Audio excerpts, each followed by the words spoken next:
또 이스라엘과 아모리 사람 사이에 평화가 있었더라. 아멘. 사무엘, 우리가 읽는 이 오늘 본문은 사무엘이 사사로 있었던 시절에 블레셋과의 관계가 조금 좋지 않아서 또 어려움을 겪고 있습니다.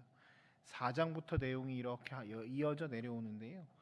블레셋과의 전쟁을 하는데 이제 조금 나라의 형태를 갖춰 나가기 시작하는 이 이스라엘은 블레셋과의 전쟁에서 하나님의 언약궤를 들고 전쟁에 나아갑니다.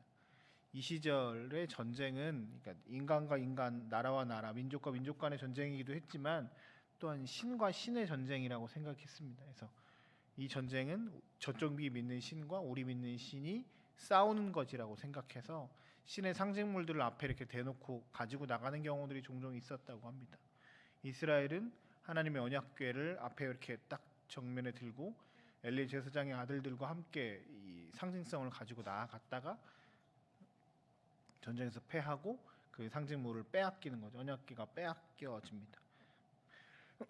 사무엘상 4장, 5장, 6장에 보면 빼앗겼던 언약궤가 스스로 돌아오는 일들이 있습니다. 언약궤가 이렇게 신전, 지들이 믿는 다곤 신전에 이렇게 놨는데 그 신전에 있는 상징물들이 넘어지고 뭐 이런 사건 사고들이 계속 터지니까 이 하나님의 언약궤를 이렇게 계속 자기들끼리 옮기다가 결국 안 되겠다, 얘네 다시 이스라엘로 돌려보내라 라고 하면서 이렇게 자연스럽게 언약궤가 다시 돌아오는 일들이 있게 되지요.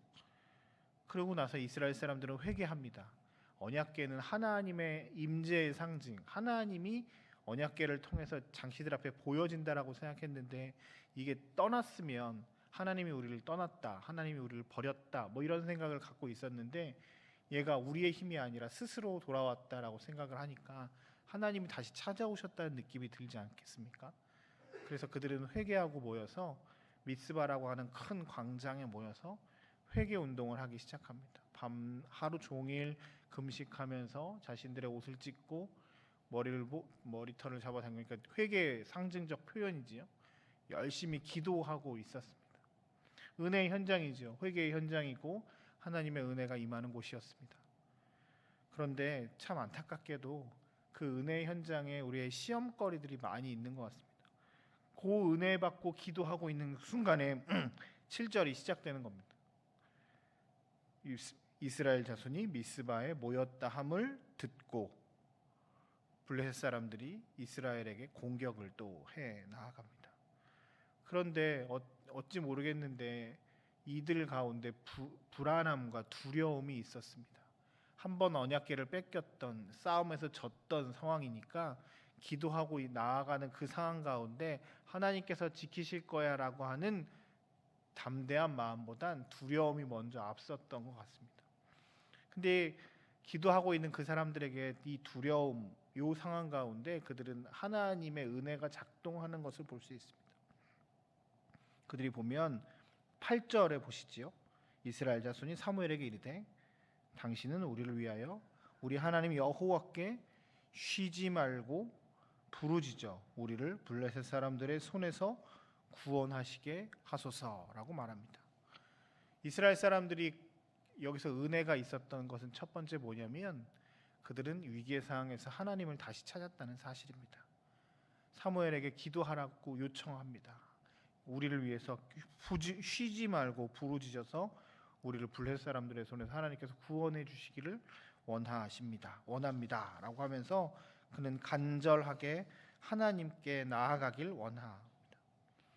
사무엘은 그 부흥에 응답하여서 기도하고 예배를 9절에 올리고 났을 때 하나님께서 9절에 이렇게 한 줄로 말씀하십니다. 여호와께 부르짖음에 여호와께서 응답하셨더라. 이 단어가 저는 문장이 참 좋습니다. 여호와께 부르짖음에 여호와께서 응답하셨더라. 기적이 일어났는데 뭐냐면 10절에 보면 전쟁 가운데 큰 우레가 내려왔고 이것들이 전쟁의 승패에 큰 영향력을 끼쳐서 이스라엘 사람들이 이길 수 있는 어떤 배경이 되었던 것 같습니다.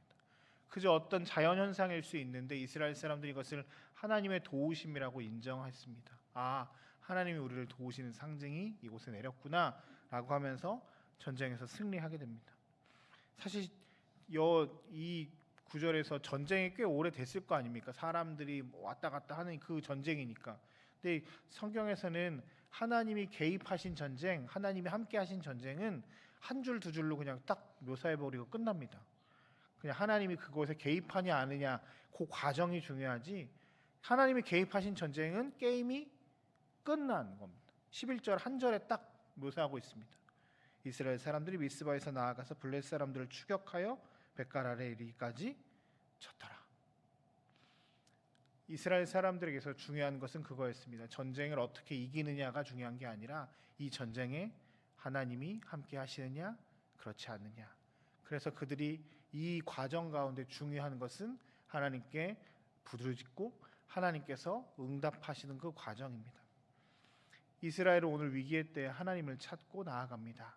그리고 하나님의 응답을 기다립니다. 우리의 삶에서도 이런 은혜가 있었으면 좋겠습니다.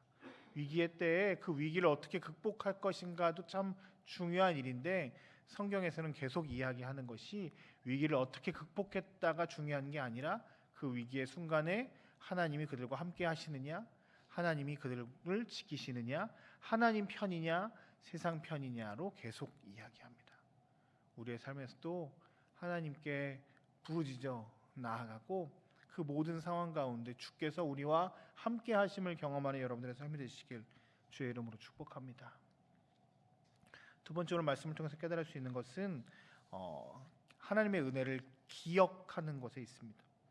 12절에 보면 전쟁이 이렇게 있는데 그 전쟁이 끝날 때 사무엘이 했던 행동이 있습니다. 뭐냐면 미스바의 센 사이에 돌을 취하여서 그곳에 돌을 세우고 이름을 붙입니다. 돌의 이름을 에베네셀, 하나님이 지금까지 우리와 함께 하시고 도우셨다라는 돌이었습니다.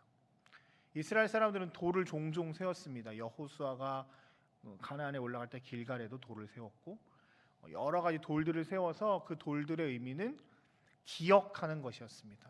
자기들이 기억할 뿐만 아니라 후손들이 아빠 저거 뭐야? 엄마 저거 뭐야? 물어봤을 때 하나님이 이렇게 우리와 함께 하셨어. 하나님이 우리를 지키셨어 라고 하는 기억하게 하는 상징물이었습니다. 이스라엘과 블레셋 사람들 사이에 전쟁이 있었는데 하나님이 우리를 도우셨습니다. 하나님께서 사무엘이 있던 그 시절에 우리와 함께 하셔서 이 전쟁에서 승리하게 하셨습니다를 당대뿐만 아니라 후손들에게 알게 하였습니다. 성경에서 기억하는 것은 굉장히 중요합니다. 하나님의 은혜를 기억하는 것은 이제 앞으로도 우리에게 믿음으로 세상을 환경을 바라볼 수 있게끔 하는 소망을 주기 때문입니다. 기억은 소망을 줍니다. 하나님을 향한 소망, 지금까지 함께 하셨기에 앞으로도 함께 하실 것이라는 믿음의 소망 말이죠. 우리의 삶에서 이 믿음의 소망이 늘 작동했으면 좋겠습니다. 그러기 위해서 우리가 늘 해야 하는 것은 예배의 자리에서 하나님의 은혜를 기억하는 것입니다. 지금까지 우리와 함께 하셨다.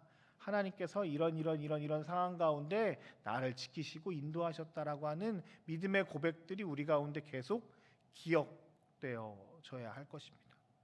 제가 어저께 딸기 축제 갔다 왔어요.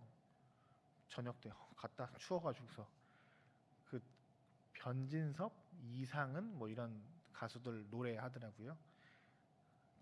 옛날 생각나더라고요. 노래 이렇게 막 하던 거.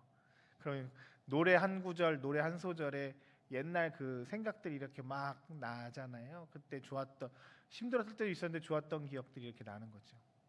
그렇죠. 뭔가의 어떤 이런 예전을 기억하게 하는 것들이 이렇게 하면 옛날 것들이 막 생각나잖아요. 은혜도 마찬가지입니다. 신앙도 마찬가지입니다. 하나님이 우리와 함께 하셨다는 것들을 여러분들의 방법으로 기억하는 것이 굉장히 중요합니다. 그것이 찬양이 됐건 말씀이 됐건 어떤 상황이 됐건, 저는 그래서 좋은 은혜의 말씀들이 있으면 휴대폰에 이렇게 카톡이나 어떤 게 이렇게 써놓습니다.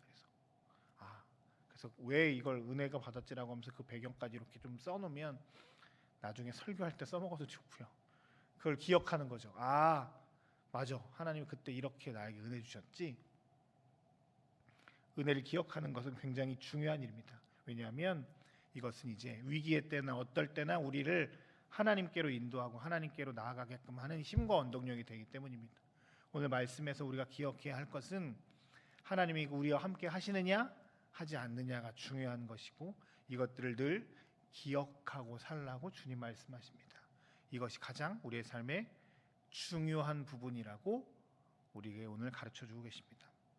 이 아침에 우리가 함께 같이 기도할 때 하나님의 놀라운 은혜가 기억나고 생각나는 은혜가 있었으면 좋겠습니다. 그리고 그것들을 통해서 위기의 때 우리가 하나님께로 한 걸음 한 걸음 나아감으로 하나님이 우리의 삶에 계시냐 그렇지 않느냐가 우리의 삶의 가장 중요한 것임을 기억하고 오늘도 주님과 동행하며 살아가는 저와 여러분들 삶이 되시길 주의 이름으로 축복합니다. 이 시간 잠깐 함께 같이 기도했으면 좋겠습니다.